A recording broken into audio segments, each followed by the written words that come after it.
The free 30 slate that's going to be happening over the course of Saturday of week number one does get a bad rap for not really having very much in terms of action-packed and compelling games. But what if I told you that there is a game happening on the free 30 slate that I think could not only be one of the more compelling games that we witness at the G5 level, but also arguably one of the most competitive games over the course of the entirety of week number one. And it's not the game that you think that I'm going to be talking about. I'm actually going really into the depths of sicko mode right here, right now, as we are going to talk about the Temple and UMass game that is happening this Saturday at 3:30 Eastern, happening in Amherst, Massachusetts. Really one of the favorite stadiums to be utilized for those that are EA college football players and made a team builder during the last EA college football cycle. I think this could be a really fascinating game to watch as we see two teams that are really breaking in brand new coaching staffs entering the 2025 campaign, starting with the Temple Owls, who bring in Casey Keeler from Sam Houston.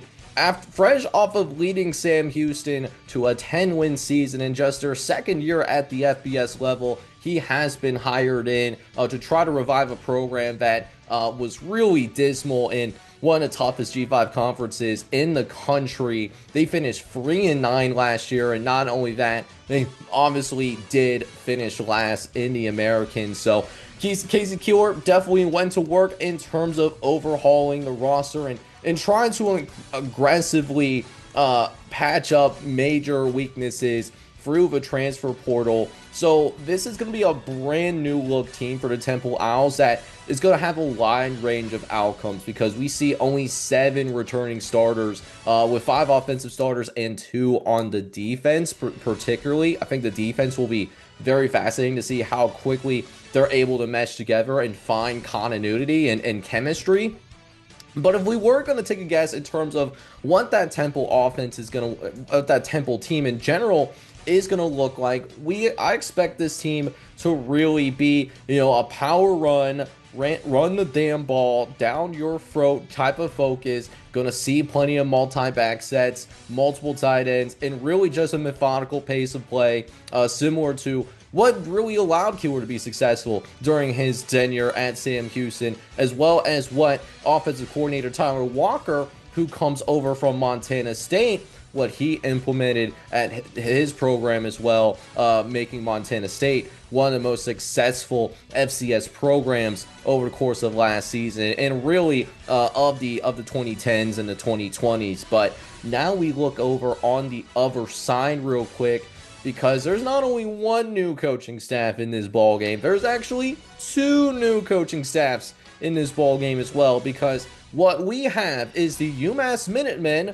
They also have a brand new head coach. They brought in Joe Harrismack. He's in his first season and looking to do the same thing, really trying to install his philosophy into a program which historically, since they've made the jump to the FBS level, they have simply not found any success. And hopefully them being a part of the MAC once again, we get take 2 of UMass in the MAC. I think that helps them in terms of finding an identity, because being an FBS independent really did not work out whatsoever.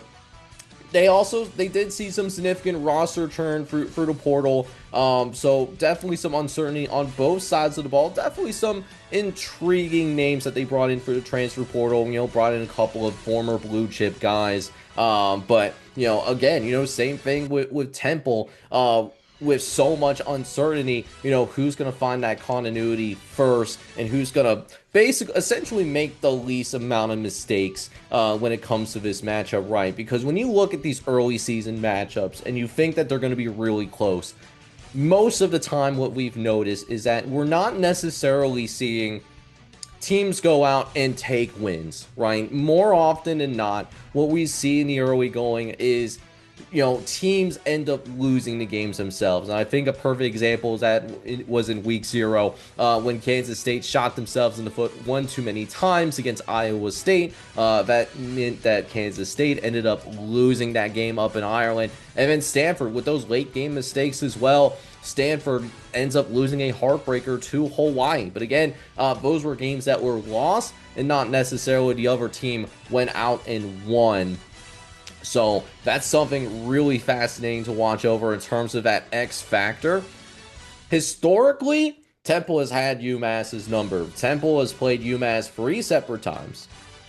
And all 3 times, Temple has been able to beat the UMass Minutemen. Most notably, the last time that these two teams played was a few years ago, back in 2022, when UMass couldn't even score against Temple. They lost 28-0. So looking to try to, churn the page and create a new narrative, especially if you're a UMass Minutemen fan. I do expect this to be a physical opening game. Expect it to be really a battle of who's going to be able to control the trenches a little bit more, because we do know that Casey Keeler, he likes to run the ball. And so that's going to be extremely important for the UMass front 7 to be able to remain disciplined, especially in protecting against the run. While UMass, they're going to be trying their best to, install that, defensive mind that Joe Harrisbeck has on his end, as well as the home field advantage, because again, this game is going to be taking place at Amherst, Massachusetts. So with all of that combined, like I said, it should be one of the most competitive games that we have, not only in the 3:30 slate, but it should be one of the most competitive games in the week 1 college football Saturday schedule. And it is going to be a game that we are going to have here on College Football Red Zone. It is a spotlight game for us. So we'll have close tabs on this matchup when this game does kick off at 3:30. So let's take a look at what the model is telling us, and then also take a look at what our internal power rating models have here at College Football Red Zone, what we got going on there. And this is supposed to be a really tight game. Temple is favored by 2.5 on the road, but we actually think it's going to be a lot closer than that. It's literally a pick 'em. So literally flip a coin between Temple and UMass in terms of the opinion of the UMass Minutemen. And yeah, you literally could go in either direction, which why it makes this so fascinating. But if I had to sit down right now, because it is a preview, we're in season, if I had to choose how this game turns out, I'm going to remain consistent with what I had in terms of my preseason predictions throughout the entire offseason. That's not only with the first look, but that is also with how I had this game playing out once we did the deep dive series back in the late July, early August time frame. I'm gonna lean towards the Temple Owls. I don't feel great about it though, because like I said, it literally could go either way. I do believe that Temple does have a coach that is a little bit more proven at the FBS level, given that success that Casey Keeler has had at Sam Houston. So I think because they're going to be able to execute a little bit better, and I think because of that, we'll see Temple win the turnover battle / have less miscues than UMass.